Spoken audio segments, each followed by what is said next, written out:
नंतर होईलच प्रेम या मालिकेच्या पुढील भागामध्ये आपण पाहणार आहोत. काव्या ही अनिशाला बोलते, गुरुजी जे बोलतात ते सर्व सत्य आहे. तर तिकडे आपण पाहतो जीवा आणि नंदिनी आनंद निवासमधून घरी आलेले असतात आणि घरी आल्यानंतर मानिनी ही त्यांना प्रश्न विचारते, नंदिनी कसा झाला तुमचा आनंद निवासच्या ॲनिव्हर्सरीचा कार्यक्रम? त्याच वेळेस नंदिनी बोलते, हो खूप छान झाला आहे, कारण जीवाने आज तो दिवस मला कधीच विसरता येऊ नये असे खूप मोठे सरप्राईज दिले आहे.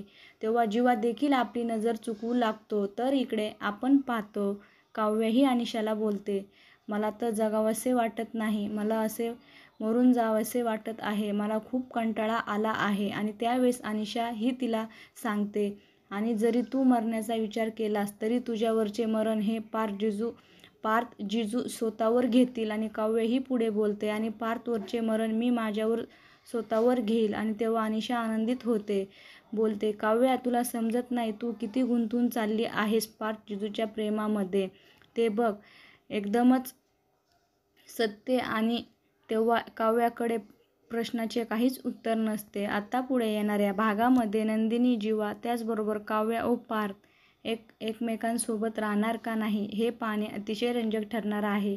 लग्नानंतर होईलच प्रेम या मालिकेचे सर्व अपडेट पाहण्यासाठी आमच्या चॅनलला लाईक करा, शेअर करा आणि सबस्क्राईब करायला विसरू नका. धन्यवाद.